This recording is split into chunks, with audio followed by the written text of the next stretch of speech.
Bonjour, je m'appelle Yeki et j'ai 12 ans. Moi, je m'appelle Mojes, je suis le frère de Yeki et j'ai 13 ans. Ensemble, nous avons décidé de tenir un journal intime pour raconter notre quotidien. Nous vivons tous les deux en Éthiopie, en Afrique de l'Est. Vous savez, le bout qui ressemble à une corne de rhinocéros, c'est là.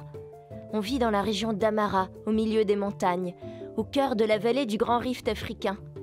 On habite avec nos parents et nos frères et sœurs dans cette petite maison en pierre. Elle est composée d'une grande pièce où nous vivons tous ensemble et où chacun a son espace pour dormir. Nous avons aussi un coin pour faire du feu. C'est là que notre mère cuisine pour toute la famille. On mange essentiellement de l'injera. C'est une galette de teff, une céréale que nous cultivons. On l'accompagne de piment et parfois de viande pour les grandes occasions. Lundi 6 février. On se réveille toujours très tôt, vers 6 h du matin, avec le lever du soleil. Ici, c'est lui qui donne le rythme de la journée. Sans électricité, on n'a pas le choix. Je commence toujours la journée en ramassant du bois pour le feu. Aujourd'hui, j'ai aussi gardé ma petite sœur et préparé la cuisine. Pendant ce temps-là, mon père était en train de labourer le champ pour y planter de futures semences. On aide beaucoup nos parents car il y a beaucoup à faire pour faire pousser nos récoltes. Il faut qu'on ait suffisamment à manger pour toute la famille. De mon côté, j'ai aidé ma mère à nettoyer la bergerie. J'aime bien passer du temps avec elle. Elle me raconte plein de choses. Elle m'a expliqué pourquoi il y a des années où on souffre de sécheresse et d'autres où il pleut énormément. Elle m'a parlé du phénomène climatique El Niño. Dans l'océan Pacifique Sud, les vents soufflent d'est en ouest et maintiennent un énorme bassin d'eau chaude sur les côtes asiatiques et à l'ouest de l'Indonésie. Ces eaux chaudes s'évaporent, retombent en pluie et permettent de faire bénéficier à ces régions d'un climat chaud et humide. Pluie dont bénéficie aussi l'Afrique australe une fois par an. De l'autre côté de l'océan, en Amérique, l'air est sec et les eaux sont plutôt froides. Le phénomène El Niño, qui apparaît en moyenne tous les 5 ans, inverse totalement ce système. Les vents se mettent à souffler d'ouest en est et déplacent la nappe d'eau chaude sur les côtes équatoriennes et péruviennes. Ce qui a pour effet de provoquer de fortes précipitations en Amérique du Sud et de grosses périodes de sécheresse en Asie et en Afrique australe. L'Éthiopie est alors directement touchée. Ma mère me dit que malheureusement, nous ne pouvons rien faire contre ces phénomènes climatiques. Mardi 7 février. Parfois, j'aimerais pouvoir tenir ce cahier seul, mais nous n'avons pas assez d'argent à la maison pour nous acheter un deuxième cahier. C'est pour ça que je suis obligée de le partager avec mon frère Mojes. Dans un sens, c'est bien, car nous voyons ce que l'autre écrit et nous pouvons discuter ensemble de nos peurs et de nos questions. On peut se rassurer l'un l'autre. Mais par contre, il y a des choses que je n'écris pas dans ce carnet. Je les garde pour moi. Ça m'ennuierait qu'il le sache. Il n'arrêterait pas de m'embêter avec ça. Quoi ? Moi, j'écris tout sans retenue et je découvre que ma sœur me cache des choses. Mercredi 8 février. Hier, sur le chemin de l'école, Mojes me demandait pourquoi j'étais inquiète à l'idée d'avoir des enfants quand je serais grande. Je lui ai répondu que c'était parce que je voyais maman souffrir avec notre dernier petit frère, effrayée de le perdre à cause de son alimentation peu variée, et quand je voyais tout le travail qu'elle devait accomplir pour nous nourrir et tenir la maison propre. Jeudi 9 février. Aujourd'hui, j'ai rassuré ma sœur. Je lui ai dit ce que papa m'a raconté l'autre jour. L'association Action contre la faim, avec l'aide du gouvernement éthiopien, met en place des programmes pour nous aider. Ils prennent soin des enfants malnutris, accompagnent les familles en difficulté et construisent des puits. C'est vrai que l'eau est toujours un problème pour nous, car nous n'avons pas l'eau courante. La source d'eau la plus proche se trouve en bas, dans la vallée. Il faut aller la chercher loin et la ramener avec nos ânes ou parfois même sur notre dos. C'est très lourd et très fatigant. En Éthiopie, la consommation moyenne d'eau par jour par habitant est de 6 litres. Ces 6 litres d'eau servent à boire, à cuisiner et à se laver. En France, chaque personne utilise en moyenne 148 litres d'eau par jour, soit près de 25 fois plus qu'en Éthiopie. J'ai entendu dire qu'un puits a été inauguré il y a quelques jours par Action contre la faim dans le village d'à côté. C'est une très bonne nouvelle. La construction de ce puits a amélioré la qualité de vie des ménages et cela a aussi amélioré la santé des populations.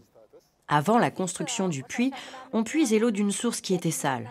On s'y lavait, on y lavait notre linge. Aujourd'hui, les choses se sont améliorées. On a de l'eau pure et cela a amélioré notre santé et notre consommation d'eau par jour a augmenté. Nous n'aurons plus besoin de marcher des heures pour aller chercher de l'eau et nous pourrons passer plus de temps en famille ou avec les amis du village. C'est vraiment super. Et surtout, nous ne souffrirons plus de maux de ventre ou de diarrhée. On pourra boire une eau propre. Lundi 13 février. Cela fait une semaine que papa travaille comme un fou dans les champs. Avec des membres d'Action contre la faim, ils ont échangé sur différentes façons de cultiver la terre et ont trouvé une solution pour être plus autonomes à l'avenir sur le plan alimentaire. Action contre la faim m'a offert 6 chèvres, 5 femelles et un mâle. Elles ont toutes donné naissance à un chevreau. J'ai gardé les petits et une autre personne a récupéré ces femelles et ce mâle pour agrandir à son tour son troupeau. Avant, je n'avais qu'une chèvre. Maintenant, j'en ai plusieurs grâce à ce programme. Ça me donne de l'espoir pour le futur. Sur les collines alentours, le gouvernement éthiopien, en collaboration avec Action contre la faim, a également mis en place des programmes de terrassement pour pouvoir cultiver sur la pente. Ils ont aussi construit un système d'irrigation qui permet de canaliser l'eau et empêcher qu'elle détruise nos plantations lorsqu'il pleut beaucoup. Lorsqu'il pleut beaucoup, l'eau s'infiltre dans le sol et stagne sous forme de nappe phréatique, ce qui permet de devenir une ressource en eau pour les plantes et les hommes. Mais lorsque les sols sont trop poreux, l'eau s'infiltre et ne stagne pas. Les plantes et leurs racines permettent de solidifier ces derniers. Or, au cours de ces 25 dernières années, près de 3/4 des forêts éthiopiennes ont été décimées pour répondre aux besoins en combustible et en bois de construction. Par ailleurs, 80% de la population ici vit de l'agriculture ou de l'élevage. Du coup, la plupart des terres sont cultivées et il ne reste que très peu de végétation native pour fixer les sols et empêcher leur érosion. C'est la raison pour laquelle, même après une période de forte pluie, on ne trouve pas d'eau dans les nappes phréatiques et on souffre de sécheresse.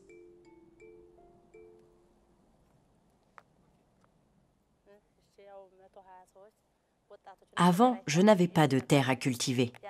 Avec le programme mis en place par Action contre la faim et le gouvernement, j'ai fait partie des gens qui ont reçu de l'argent pour réhabiliter ce terrain et l'exploiter. Avec l'argent reçu, j'ai aussi pu acheter des semences et commencer à subvenir à mes besoins et à ceux de mes enfants. J'espère que l'année prochaine, la terre continuera à nourrir ma famille. Mardi 14 février. Aujourd'hui, je suis resté à la maison car je me suis blessé hier. J'arrive plus à marcher. Ma sœur doit donc travailler 2 fois plus, car on ne peut pas se permettre de s'arrêter une seule journée. J'ai pris soin de mon frère et j'ai soulagé ma mère avec notre petit frère de 3 ans en l'emmenant avec moi. J'ai aussi veillé sur nos bêtes, car l'année dernière, à cause de la sécheresse, plusieurs sont mortes. Pratiquement toutes les familles de la région ont un troupeau ici. On s'en sert pour notre consommation personnelle, mais aussi comme moyen de transport ou au champ. Ici, en Éthiopie, il y a autant d'animaux d'élevage que d'habitants. Des vaches, des poules, des chèvres, mais aussi des chameaux et des ânes. Je me demande parfois comment nous pouvons souffrir de la faim avec autant de bêtes. Puis je me rappelle qu'elles aussi subissent les phénomènes climatiques. Mercredi 15 février. Notre petit frère Workou va très mal. Nous l'avons donc emmené avec notre tante au centre de santé le plus proche. Maman ne pouvait pas venir, car elle devait rester travailler à la maison. Là-bas, des agents publics de santé et des membres d'Action contre la faim les ont pris en charge et ont donné des soins à Workou. Ils ont commencé par mesurer son tour de bras avec un périmètre brachial. Cela permet de détecter la malnutrition chez les jeunes enfants. La mesure du tour de bras de notre petit frère est sur la couleur rouge. C'est très grave. Ça veut dire que Workou ne mange pas correctement et souffre de malnutrition aiguë. Il pourrait mourir. Nous avons été très inquiets. Heureusement, il va pouvoir être soigné et guérir. Action contre la faim nous a donné des produits thérapeutiques à base de pâte de cacahuètes enrichies en vitamines, pour qu'il retrouve vite toutes ses forces. Les résultats de ce programme sont vraiment encourageants. Avant, quand Action contre la faim n'était pas présent, il y avait beaucoup de cas de malnutrition et aucun soutien aux structures de santé locales.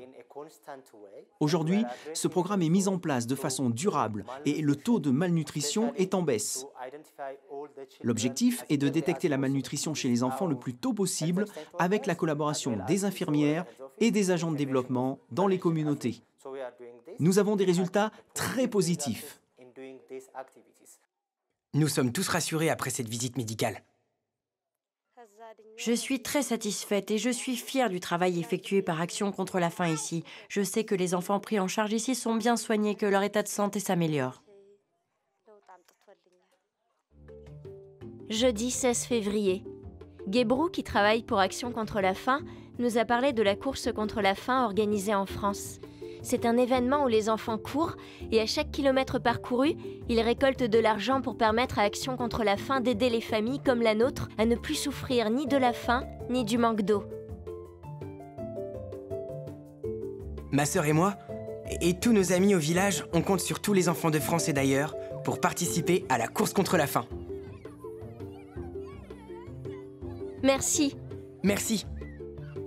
Toi aussi, en participant à la course contre la faim, tu es solidaire et tu viens en aide aux enfants d'Éthiopie.